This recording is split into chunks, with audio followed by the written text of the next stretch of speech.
नमस्कार, मैं हूं रंजीत कुमार और शुरू हो चुका है clear cut. Jammu Kashmir police के हाथ लगे एक सीसीटीवी फुटेज ने एक ऐसी खौफनाक आतंकी साजिश की पोल खोल दी है जिसने देश की राजधानी दिल्ली को बम धमाकों से थर्रा देने की साजिश रची। भारत के कई शहरों में लाशें बिछा देने का खौफनाक प्लान था।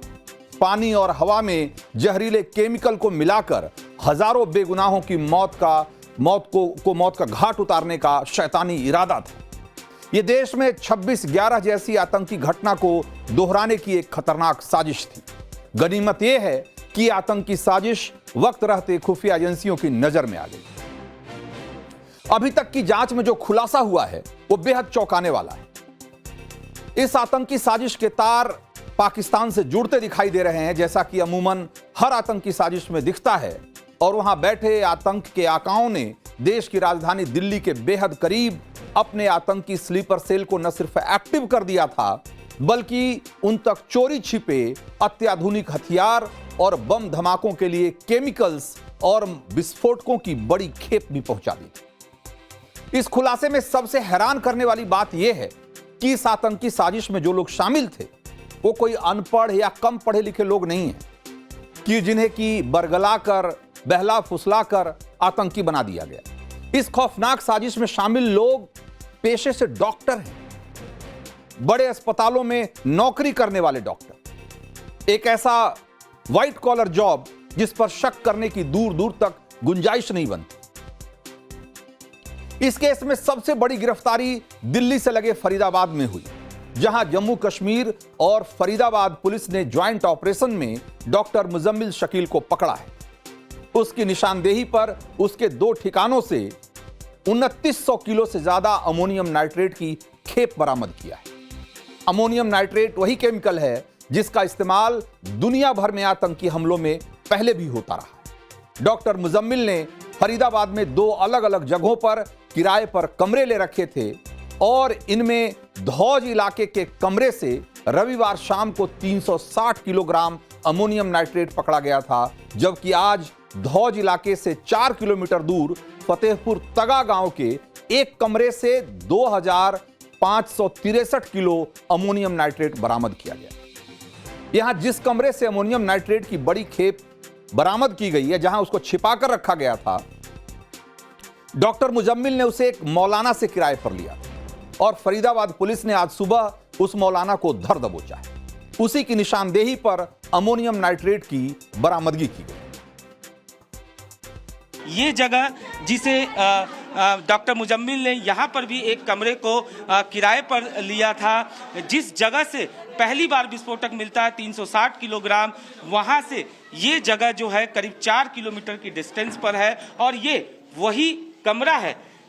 इस कमरे की अगर हम बात करें तो ये वही कमरा है जहां से ये विस्फोटक बरामद किया जाता है। जाहिर तौर पर अगर हम बात करें तो इस कमरे के अगर साइज की हम बात करें तो आप देख सकते हैं कितना छोटा ये कमरा है, लेकिन यहाँ पर इस छोटे से कमरे में 2563 किलोग्राम विस्फोटक जो है वो छिपाया गया था, जिसे फिलहाल बरामद कर पुलिस की टीम यहां से ले गई है। कट्टों में ही करीब 50 के आसपास कट्टों में ये विस्फोटक जो है वो छिपाए गए थे और बाकायदा अगर तस्वीरों के जरिए हम आपको दिखाएं कि किस तरीके से यहाँ पर इन कट्टों में ये विस्फोटक जो है वो छिपाए गए थे।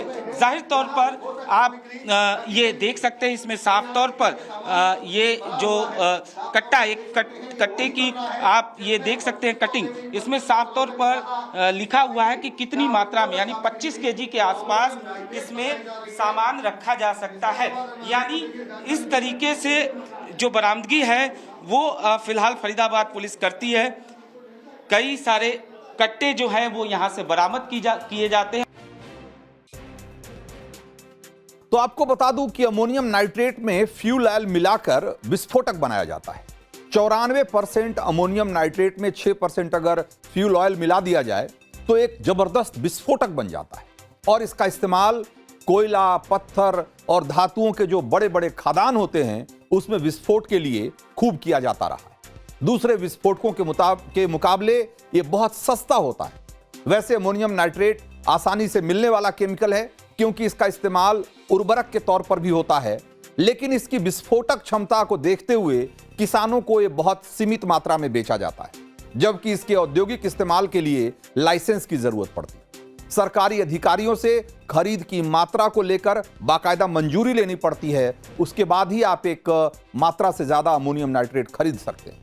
अमोनियम नाइट्रेट का धमाका कितना जानलेवा हो सकता है, उदाहरण के तौर पर आपको कुछ वीडियो दिखा रहा हूं मैं, और ये जो वीडियो अभी आपको दिखाने जा रहा हूं मैं तमिलनाडु के विरुद्धनगर के करियापट्टी खदान का सीसीटीवी फुटेज, जहां पिछले साल 1 मई को अचानक बहुत बड़ा धमाका हुआ और जिसमें 3 मजदूर मौके पर मारे गए। वीडियो में जिस कमरे में धमाका होता हुआ दिखाई दे रहा है, वहीं पर अमोनियम नाइट्रेट की खेप और फ्यूल ऑयल को रखा जाता था और अचानक से उसमें धमाका होता है और देखिए कि कितना जबरदस्त विस्फोट था।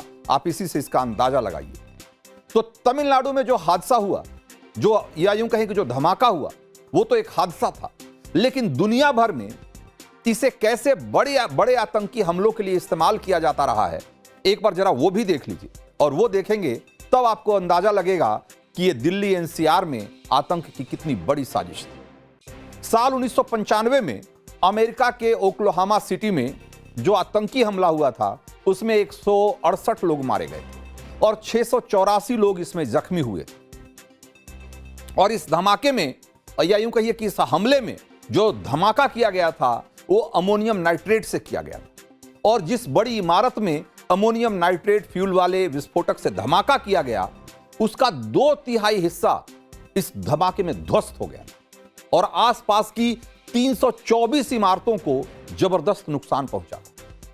आप इसी से अंदाजा लगाइए कि ये धमाका कितना बड़ा रहा होगा। और जब बाद में जांच हुई तो पता चला कि ओक्लाहोमा टेरर ब्लास्ट में 2 टन अमोनियम नाइट्रेट का इस्तेमाल हुआ था। और सोचिए कि उससे ज्यादा अमोनियम नाइट्रेट फरीदाबाद में डॉक्टर मुजम्मिल शकील के यहां बरामद हुआ है। आप इसी से अंदाजा लगाइए कि यह आतंक की कितनी बड़ी साजिश थी।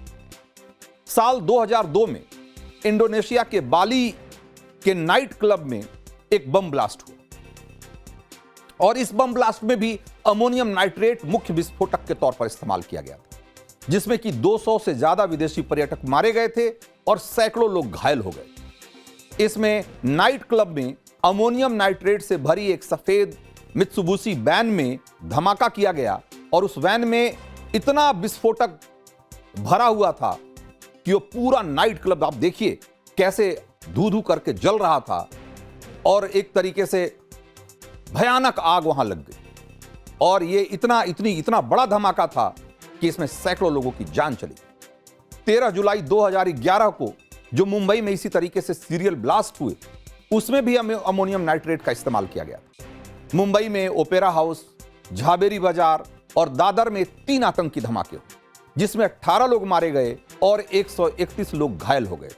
इसी धमाके के बाद भारत सरकार ने अमोनियम नाइट्रेट की खुली बिक्री पर रोक लगा दी थी। तो ये तो कुछ गिनती की आतंकी घटनाएं हैं जो मैंने आपको बताई। पिछले 30 सालों में ऐसी 2 दर्जन से ज्यादा बड़ी आतंकी घटनाएं हुई हैं जिसमें अमोनियम नाइट्रेट का विस्फोटक के तौर पर इस्तेमाल हुआ है। ऐसे में आप खुद सोचिए कि राजधानी दिल्ली से महज 28 किलोमीटर दूर, और फरीदाबाद को कहने को एनसीआर है या दिल्ली से अलग है, लेकिन आप दिल्ली, फरीदाबाद, गुड़गांव, नोएडा, आप इसको अलग अलग शहर के तौर पे नहीं देख सकते। ये कुल मिलाकर के राजधानी का ही हिस्सा है।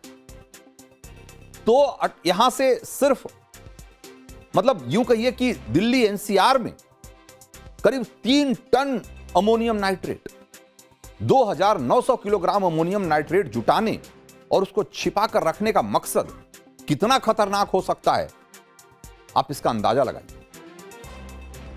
2900 किलोग्राम अमोनियम नाइट्रेट विस्फोटक की इतनी बड़ी मात्रा है कि अगर वो चाहें तो इससे सैकड़ों जगह पर भीषण धमाके किए जा सकते हैं और हजारों लोगों की जान ली जा सकती है। और अगर किसी एक ही जगह पर इसको विस्फोटक के तौर पर इस्तेमाल किया जाए तो ये इतना बड़ा धमाका होगा कि आसपास के एक बहुत बड़े इलाके में मतलब जो भी लोग रहेंगे उनके परखच्चे उड़ जाएंगे। ऐसे में पुलिस अब इस बात की जांच में जुटी हुई है कि कहीं ऐसा तो नहीं था कि न्यू ईयर सेलिब्रेशन के दौरान दिल्ली एनसीआर में बहुत बड़े धमाके की साजिश हो रही, बहुत बड़े आतंकी हमले को अंजाम देने की फिराक में थे लोग। इसकी आशंका से इनकार करना क्यों मुश्किल है, वो डॉक्टर मुजम्मिल की निशानदेही पर हुई बरामदगी बताती। जम्मू कश्मीर और फरीदाबाद पुलिस के ज्वाइंट ऑपरेशन में उसके ठिकाने से 2900 किलो अमोनियम नाइट्रेट के अलावा 5 kilo heavy metal, 20 timer battery, electric wiring, walkie talkie set, एक असॉल्ट राइफल, एक पिस्तौल, 2 मैगजीन, 8 बड़े सूटकेस और 4 छोटे सूटकेस बरामद किए गए। पुलिस का कहना है कि यह सब कुछ एक बड़े आतंकी हमले को अंजाम देने की तैयारी का हिस्सा था। हेवी मेटल का इस्तेमाल विस्फोटकों में छर्रे के तौर पर किया जाता है ताकि ये आसपास के जो लोग मौजूद हों उनको ज्यादा से ज्यादा संख्या में घायल किया जा सके। और जो ये 20 टाइमर बैटरी है, इलेक्ट्रिक वायरिंग है, इसका मतलब सीधा मतलब यह है कि कम से कम 20 धमाकों की तैयारी तो थी ही इनकी। और इस लिहाज से देखें तो वॉकी टॉकी सेट का जो इस्तेमाल है वो संभवतः धमाकों के दौरान स्लीपर सेल के जो दूसरे आतंकी हैं उनको आपस में कनेक्ट करने के लिए इन्होंने इंतजाम किया। और आतंकी हमले से बचाव के लिए जो असॉल्ट राइफल है, पिस्टल है, जो गोलियां हैं, वो संभवतः इसके लिए जुटाई गई। तो डॉक्टर मुजम्मिल कैसे खुफिया एजेंसियों और पुलिस के रडार पर आया, उसकी कहानी भी कम दिलचस्प नहीं है। पिछले 15 दिनों से जम्मू कश्मीर और फरीदाबाद पुलिस की रडार पर डॉक्टर मुजम्मिल था। वो फरीदाबाद के अलग अलग इलाकों में और जो अल फलाह यूनिवर्सिटी है वहां school of medical sciences and research centre के हॉस्पिटल में सीनियर डॉक्टर और लेक्चरर था। खुद फरीदाबाद के यूनिवर्सिटी कैंपस में रहता था और पास के ही धौज गांव में किराए पर उसने कमरा ले रखा था। डॉक्टर मुजम्मिल जम्मू कश्मीर के पुलवामा का रहने वाला था और उसने कश्मीर यूनिवर्सिटी से एमबीबीएस की पढ़ाई की थी और 3.5 साल से फरीदाबाद के अल फलाह हॉस्पिटल में काम कर रहा था। जम्मू कश्मीर पुलिस की जांच के मुताबिक वो जैश-ए मोहम्मद और अंसार गजवतुल हिंद के इंटरस्टेट टेरर मॉड्यूल का हिस्सा था। भारत को आतंकी हमलों से दहलाने की जो साजिश है, इसके पीछे डॉक्टर मुजम्मिल अकेला नहीं है। उसके साथ 4 और डॉक्टरों की टीम थी जो कि पुलिस की जांच में अब तक जिनका नाम सामने आ चुका है। और इसमें सबसे पहला जो डॉक्टर जिसका नाम आता है वो है डॉक्टर अदील अहमद और इसकी गिरफ्तारी यूपी के सहारनपुर से हुई। डॉक्टर अदील ने फरीदाबाद के स्लीपर सेल का राज खोला तो अल फलाह यूनिवर्सिटी हॉस्पिटल में से डॉक्टर मुजम्मिल को पकड़ा गया, जबकि उसके 2 और साथी डॉक्टर मुफाजिल और डॉक्टर उमर सुहेल, ये दोनों फरार हैं। दोनों को पुलिस सरगर्मी से तलाश कर रही है। इसमें डॉक्टर उमर को इस नेटवर्क का पूरा मास्टरमाइंड बताया जा रहा है। अल फलाह हॉस्पिटल के एक लेडी डॉक्टर भी पुलिस की हिरासत में है, जिसकी कार का इस्तेमाल इन डॉक्टरों का पूरा जो टेरर नेटवर्क है वो रेकी के लिए और सामान लाने ले जाने के लिए कर रहा था। उसी कार से पिस्टल, राइफल और मैगजीन की भी बरामदगी हुई। लेडी डॉक्टर से पूछताछ में कई और बड़े क्लू मिलने की उम्मीद जताई जा रही। इस टेरर नेटवर्क का राज कैसे खुला, जरा उसको भी जानिए। ऑपरेशन सिंदूर के बाद पाकिस्तानी आतंकी थोड़े पस्त पड़े हुए थे और जिस तरीके से सुरक्षा बलों ने वहां पर जबरदस्त तरीके से कार्रवाई की है, ऑपरेशन चलाया है, उससे उनकी कमर टूटी। और यह बात मई की है और उसके 5 महीने बाद 19 अक्टूबर को जम्मू कश्मीर के श्रीनगर में कई इलाकों में पाकिस्तान के आतंकी संगठन जैश-ए मोहम्मद के पोस्टर लगाए गए और इसमें आतंकी संगठन के समर्थन में एक संदेश था। इसमें श्रीनगर में इस पोस्टर के बाद श्रीनगर से में बहुत इलाकों में जहां पोस्टर लगाए गए वहां तनाव का माहौल हो गया था। 28 अक्टूबर को पुलिस ने इसमें केस दर्ज किया और जब इसकी जांच शुरू की तो इसमें 100 से ज्यादा लोगों से पूछताछ की गई, उनको हिरासत में लिया गया और उनसे इस बारे में पूछताछ की गई और कई सीसीटीवी फुटेज भी खंगाले गए इसी सिलसिले में।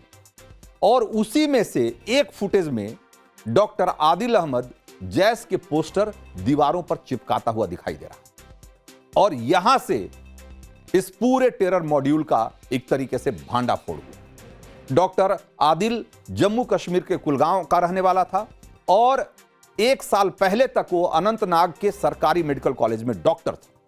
वहां से पिछले साल इस्तीफा देकर वो यूपी के सहारनपुर आ गया था और यहां के एक अस्पताल में डॉक्टरी कर रहा था।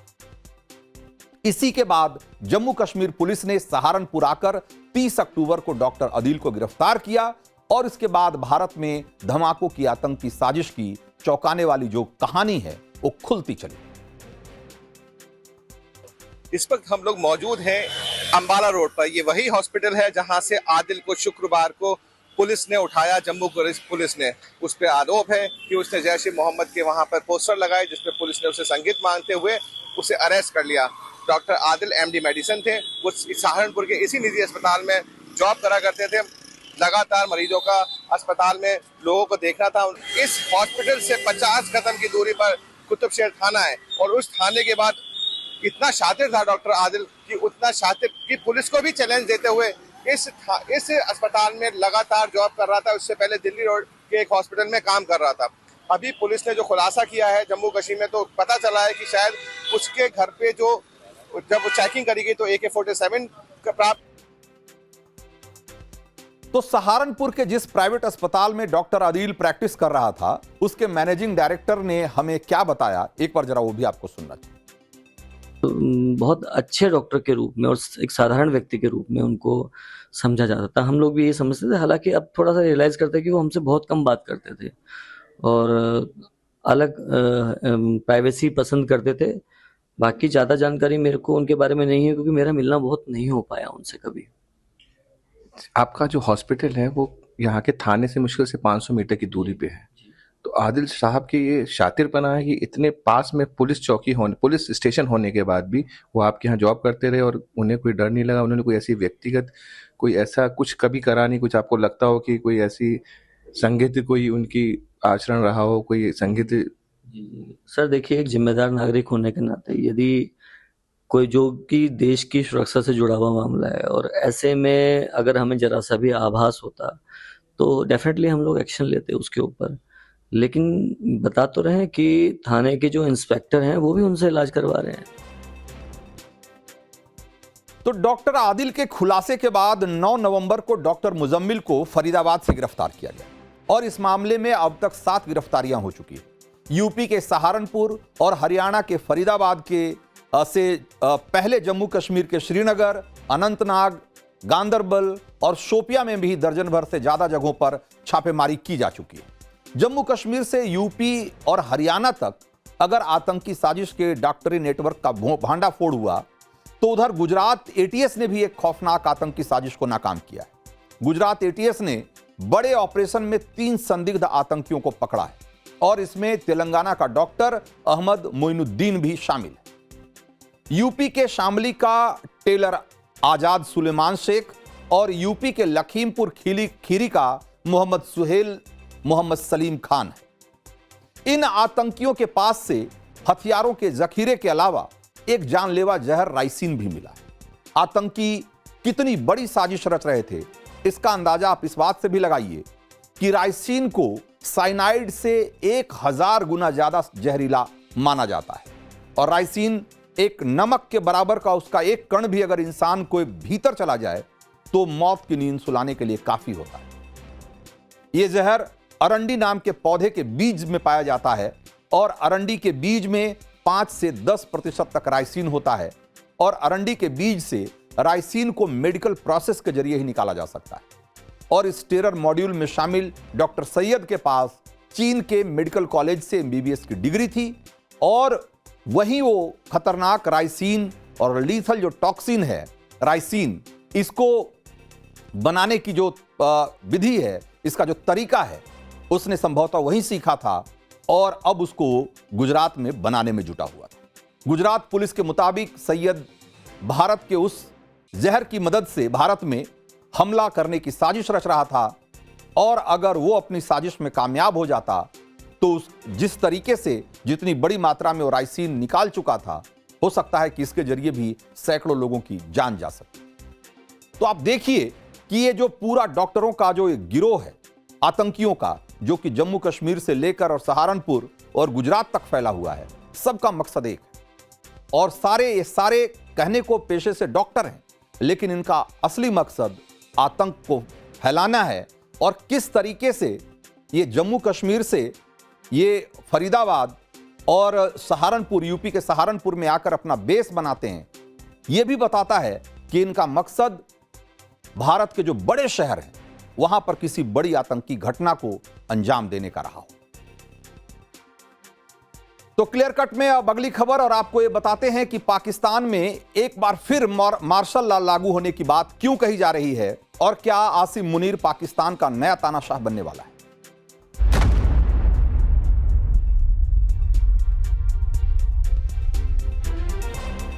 तो पाकिस्तान को वजूद में लाने वाले बंटवारे के विलेन मोहम्मद अली जिन्ना ने 14 दिसंबर 1946 को लंदन में एक बात कही थी। उन्होंने कहा कि लोकतंत्र मुसलमानों के खून में है, जो मानवता की पूर्ण समानता की आशा करते हैं, भाईचारे और स्वतंत्रता में विश्वास करते हैं।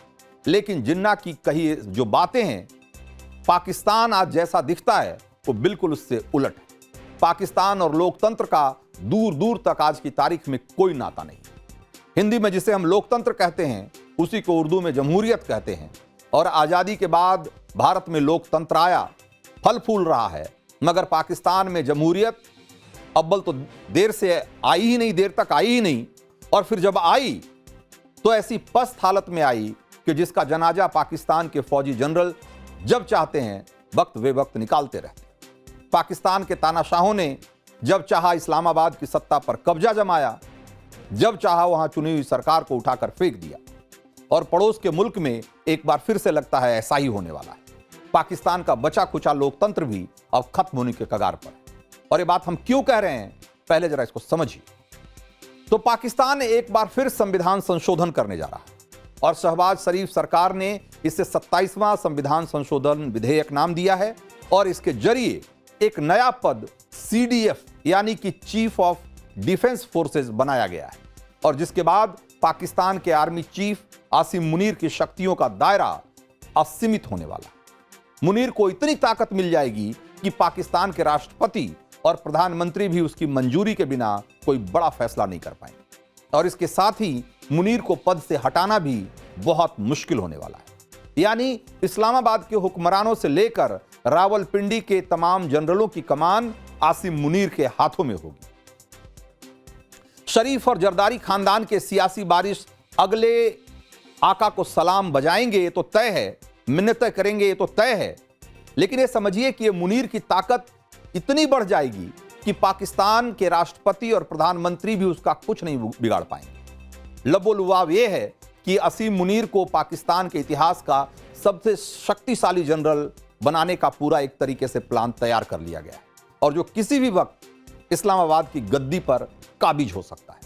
आप कहेंगे इसमें नई बात क्या है? पाकिस्तान में तख्ता पलट कोई पहली बार थोड़ी ना हो रहा है। सच्चाई भी यही है। पाकिस्तान में जमहूरियत का जनाजा निकालने का सिलसिला तो समझिए कि जब से पाकिस्तान वजूद में आया है तब से ही शुरू हो गया, जिसे आने वाले दशकों में अयूब खान, याहिया खान, जिया उल हक और वहां से लेकर परवेज मुशर्रफ तक सबों ने अपने फौजी बूटों से वहां की लोकतंत्र को रौंदा। लेकिन अब मुल्ला मुनीर ये काम कर रहा है तो इससे क्या फर्क पड़ता है? अगर यह सवाल है तो इसको ऐसे समझिए कि पाकिस्तान में मार्शल लॉ लगे या मुनीर तानाशाह बने, इससे हमें कोई फर्क नहीं पड़ता। लेकिन हमारा वास्ता इस बात से जरूर है क्योंकि आसिम मुनीर पाकिस्तानी फौज की वर्दी में वो जहरीला मौलाना है जिसकी रग रग में हिंदुस्तान के खिलाफ नफरत भरा हुआ। तो ये अप्रैल के महीने की बात थी जब इस्लामाबाद में आयोजित ओवरसीज पाकिस्तानी सम्मेलन हुआ था, और इसी सम्मेलन में मुनीर ने हिंदुओं के खिलाफ जहर तो उगला ही था, इस्लामाबाद पहुंचे विदेशों में रहने वाले पाकिस्तानियों के सामने कश्मीर को लेकर भी घड़ियाली आंसू बहाए थे। मुनीर ने कश्मीर को पाकिस्तान की जुगलर वेन यानी कि गले की नस बताया था। खास बात यह है कि मुल्ला मुनीर की इसी तकरीर के हफ्ते भर बाद पाकिस्तान के पाले पोसे आतंकियों ने पहलगाम में हमला किया था, जिसके बाद ऑपरेशन सिंदूर में पाकिस्तान में आतंकी ठिकानों को एक तरीके से हमने ध्वस्त कर दिया था। ऑपरेशन सिंदूर के बाद 20 मई को पाकिस्तानी सरकार ने आसिम मुनीर को फील्ड मार्शल का दर्जा दिया और मुनीर से पहले 1959 में तानाशाह अयूब खान ने खुद को फील्ड मार्शल घोषित किया था। आप इसी से अंदाजा लगाइए कि आसिम मुनीर का फील्ड मार्शल बनना कैसे एक पाकिस्तान के लिए बड़ी घटना थी। फील्ड मार्शल पाकिस्तान सेना में सर्वोच्च सैन्य रैंक है और आसिम मुनीर नवंबर 2022 में पाकिस्तान का आर्मी चीफ जब बना तो इससे पहले आसिम मुनीर जिन्ना के मुल्क की आतंकी एजेंसी आईएसआई का चीफ था। यहां यह बात भी जान लीजिए कि मुनीर के आईएसआई चीफ रहते ही फरवरी 2019 में पुलवामा में हमला हुआ था जिसमें सीआरपीएफ के 40 से ज्यादा जवान शहीद हुए थे। यानी मुनीर फौज की वर्दी में पाकिस्तान के दहशतगर्दों का एक तरीके से सरगना है जिसे शहबाज शरीफ की हुकूमत 6 महीने में दूसरा बड़ा प्रमोशन देने की तैयारी में है। पहले फील्ड मार्शल और अब उसके बाद चीफ ऑफ डिफेंस फोर्सेस। वैसे पाकिस्तान में मार्शल लॉ लगाने की आहट तभी से आनी शुरू हो गई थी जब आसिम मुनीर ने अमेरिका के राष्ट्रपति डोनाल्ड ट्रंप से मुलाकात की थी। इसी साल जून में मुनीर ने अमेरिका का दौरा किया था जहां व्हाइट हाउस में राष्ट्रपति डोनाल्ड ट्रंप से लंच पर मुलाकात हुई थी उनकी और इसके बाद सितंबर में ट्रंप ने शहबाज शरीफ और आसिम मुनीर से मुलाकात की और तभी से दुनिया ये समझने लगी थी कि पड़ोस के आतंकी मुल्क में एक बार फिर लोकतंत्र वेंटिलेटर पर जाने वाला है और अब एक काफी हद तक साफ हो चुका है और जिसका असर पाकिस्तान में नजर भी आने लगा है। तो पाकिस्तान का एक तबका इस्लामाबाद की गद्दी पर तानाशाह के काबिज होने का नतीजा जानता है, खास तौर से वो पाकिस्तानी जिन्होंने जिया उल हक से लेकर परवेज मुशर्रफ का दौर देखा है। असल में जिन्ना के सियासी वारिसों ने पाकिस्तान में लोकतंत्र को उसी दिन खूंटी पर टांग दिया था जिस दिन जिन्ना कब्र में गए और यही वजह है कि पाकिस्तान के 78 साल के इतिहास में 33 से ज्यादा साल फौजी तानाशाहों की हुकूमत रही। फर्क इतना है कि अयूब खान से लेकर मुशर्रफ तक पाकिस्तान की सत्ता पर जबरन काबिज हुए और मुनीर को शहबाज शरीफ की सरकार ऐसा लगता है कि खुद सत्ता सौंपने की तैयारी में। शहबाज शरीफ की सरकार खुद संविधान संशोधन करके मुनीर को पाकिस्तान का मुकद्दर बनाने की तैयारी में जुटी हुई और इसीलिए इसका अब नजर भी आने लगा, इसका असर भी नजर आने लगा। पाकिस्तान के आर्मी चीफ आसिम मुनीर के इस्लामाबाद का सर्वे सर्वा बनने की खबरों के बीच पाकिस्तानी फौज ने बलूचों पर कहर ढाना शुरू कर दिया है। पाकिस्तान के कई इलाकों में पाकिस्तान के वर्दी वाले दहशतगर्दों के खिलाफ जबरदस्त प्रदर्शन हो रहे हैं। इसमें महिलाओं, बुजुर्गों से लेकर बच्चे तक सभी शामिल, जिससे बौखलाए हुए मुनीर के कायरों ने अब बेइंतहा जुल्म ढाना शुरू कर दिया। बलूचिस्तान के कई इलाकों में नौजवानों को अगवा किया जा रहा है। पाकिस्तानी फौज ने कई बस्तियों को आग के हवाले कर दिया। बलूचिस्तान में 10,000 से ज्यादा लोग अब तक मारे जा चुके हैं, जिसके बाद बलूच विद्रोहियों ने पाकिस्तान के पापियों को इस बार और करारा सबक सिखाने का ऐलान कर दिया। बलूच विद्रोहियों की धमकी से पाकिस्तानी हुक्मरानों का हलक जैसे सूख रहा है। बीएलए के खौफ से जाफर एक्सप्रेस को 12 नवंबर तक रोक दिया गया है और बलूच लिबरेशन आर्मी इस साल जाफर एक्सप्रेस को पहले ही 7 बार निशाना बना चुकी है, जिसमें 30 से ज्यादा पाकिस्तानी सैनिक और अधिकारी मारे जा चुके हैं और यही वजह है कि पाकिस्तान की घिघी बंधी हुई है। हालत यह है कि बलूचिस्तान में मोटरसाइकिल पर डबल सवारी, काली शीशे वाली गाड़ियां और बिना नंबर वाली मोटरसाइकिलों पर पूरी तरीके से पाबंदी लगा दी गई। पाकिस्तान के डरपोक जनरलों की करतूतों से बलूचिस्तान जिस तरह कराह रहा है, उससे साफ है कि मुनीर के ताकतवर बनने से ऐसे हालात पाकिस्तान के कई दूसरे इलाकों में भी हो सकते हैं। पाकिस्तान का सीडीएफ यानी कि चीफ ऑफ डिफेंस फोर्सेस का ओहदा मिलने के बाद आसिम मुनीर अपने जहरीले मंसूबों को पूरा करने की पूरी कोशिश कर सकता है।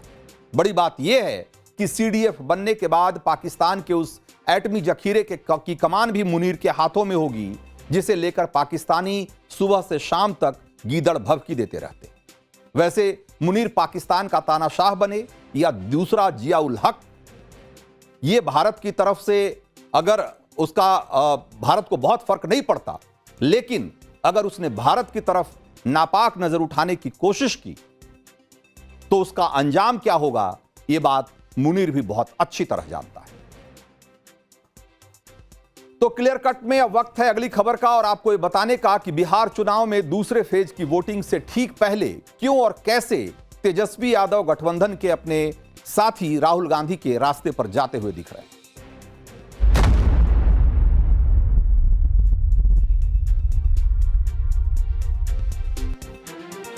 बिहार विधानसभा चुनाव में कल दूसरे और आखिरी फेज की वोटिंग होने वाली है। कल शाम मतदान खत्म होते ही आप नवभारत पर बिहार चुनाव का सबसे सटीक एग्जिट पोल देखेंगे।